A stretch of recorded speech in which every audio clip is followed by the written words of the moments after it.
洋樓居士丁。廣東院舍照顧服務計劃又有新消息啊！今年2月，社署又新增咗4間大灣區養老院俾香港嘅老人家揀啦。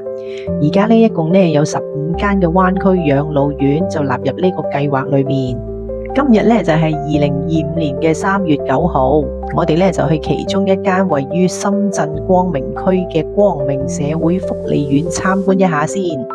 開頭以為光明區好遠，但研究之下發現原來喺香港最快去到呢間院舍嘅方法就係坐高鐵啦。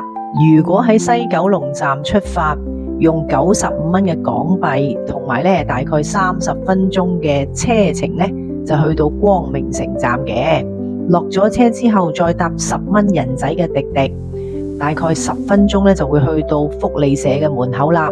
咁淨係計車程就大概40分鐘就到啦。如果唔想轉車，可以喺福田口岸出發，坐大約45分鐘嘅滴滴就直接去到門口啦。咁真係比想象中快好多。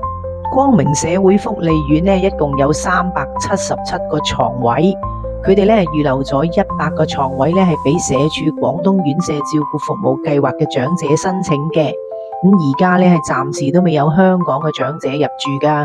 呢間院舍就淨係得1等嘅啫，樓高就15層，全部啲房間都係向南嘅，而且都有露台。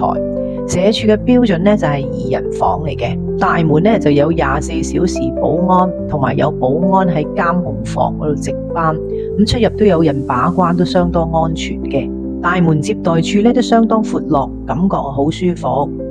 呢間院舍2023年先至開業嘅，咁到而家只係住咗大概60幾位嘅長者啦。大門口嗰層佢哋就叫做1樓，呢度有個地方就叫做高樂夢工場，係俾探望長者嘅子孫玩嘅地方嚟嘅。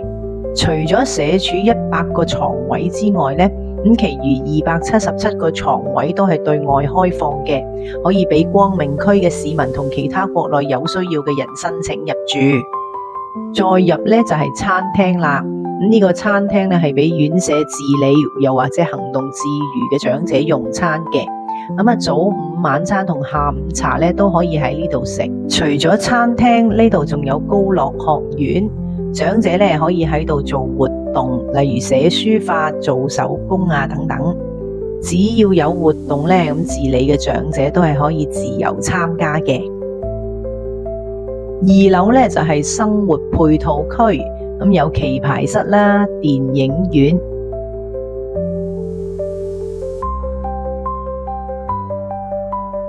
而康復室就係俾長者做治療嘅。理療個項目收費都好平，住喺呢度嘅長者就仲有5折嘅優惠，連搶救室同埋安寧療護室都有，真係估佢唔到啊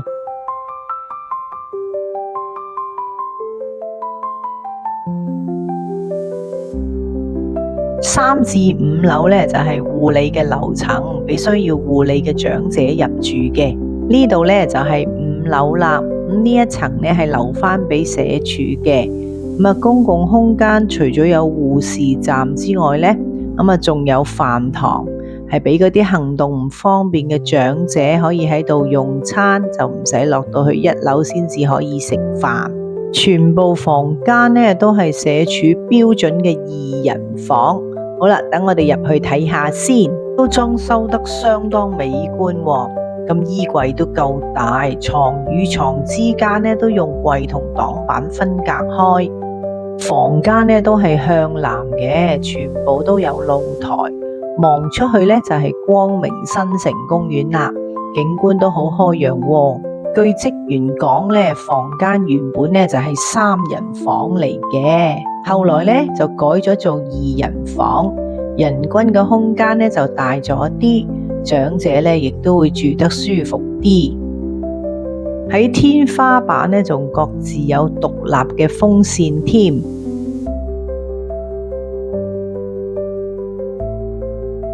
如果長者比較弱，唔可以坐喺度沖涼而要沖水床嘅話呢，就仲可以去同一樓層嘅坐浴間度沖，都十分周到啊！好啦，咁跟住我哋呢就上去8樓睇下專俾認知障礙症長者住嘅樓層先。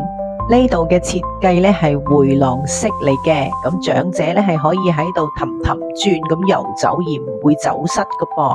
呢度呢就仲有一個懷舊角，放咗好多舊時嘅生活用品俾長者做懷緬治療。房門口呢仲設計得好有特色添，好溫馨，好有家嘅感覺啊！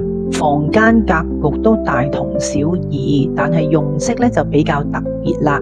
據講呢隻橙色呢係可以舒緩患者嘅情緒嘅噃。據職員講呢，社署位嘅長者如果係認知障礙症嘅患者呢，視乎入住情況或者可以安排住喺呢一個樓層嘅噃。香港嘅長者如果係社署位，食宿費用、護理服務同埋個人照顧費用以及基本嘅醫療費用呢都係免費嘅，但係消耗品例如尿片、傷口敷料等等呢，以及緊急救護車嘅費用呢就要自己俾啦。喺入住院舍嘅時候呢，就仲要預繳5000蚊人民幣呢就做醫療按金，俾有需要入住醫院時候用嘅。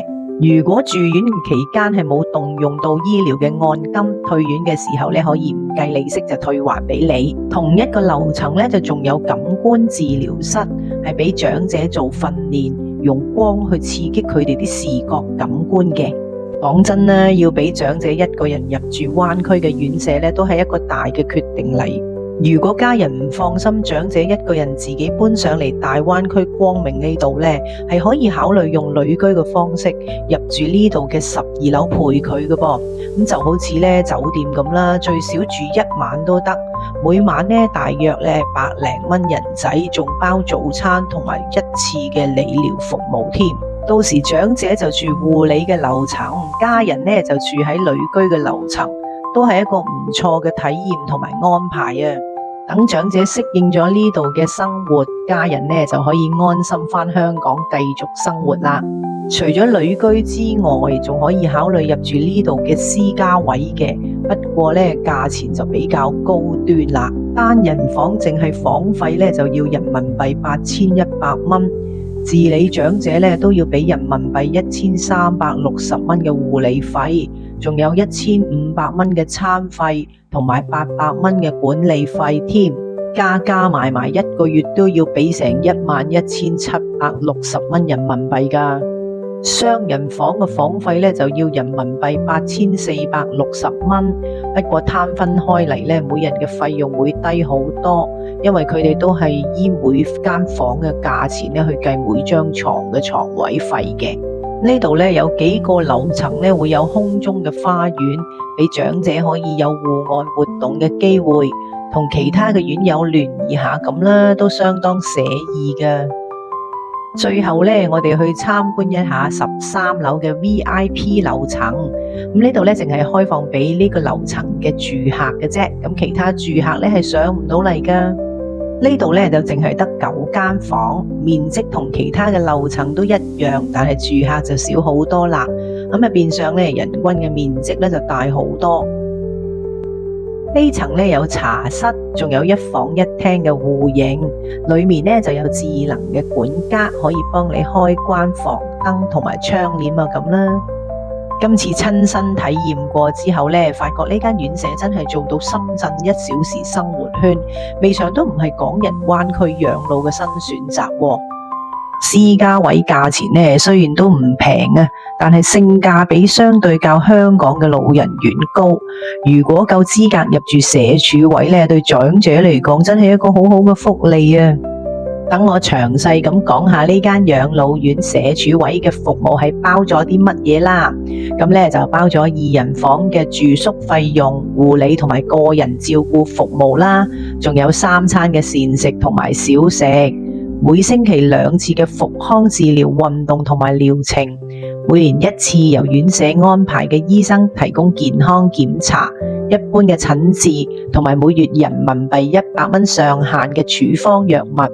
如果有需要咧，喺深圳市指定嘅範圍之內，院舍咧就仲會提供每年12次，每次4個鐘嘅醫院門診陪診服務，同埋每年12日醫院嘅住院陪護服務，仲包埋社工提供嘅輔導同埋小組活動添。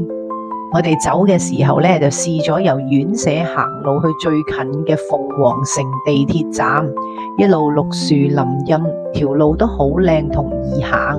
不過夜咗咧就會靜啲啦，大約用咗15分鐘就到啦。地鐵站旁邊咧就仲有2個大型同比較新嘅商場，藍鯨商場同埋萬達廣場，購物娛樂應有盡有㗎。如果你哋都有興趣同埋時間，不妨又去下呢間養老院參觀一下啦。佢哋都好歡迎你哋去試住㗎。我都係打呢個電話聯絡佢哋嘅，然後咧就用微信溝通，都好方便啊。如果你認識一啲老友記都想上大灣區養老，不妨咧介紹呢條影片同養老朱士丁呢條頻道俾佢哋睇下啦。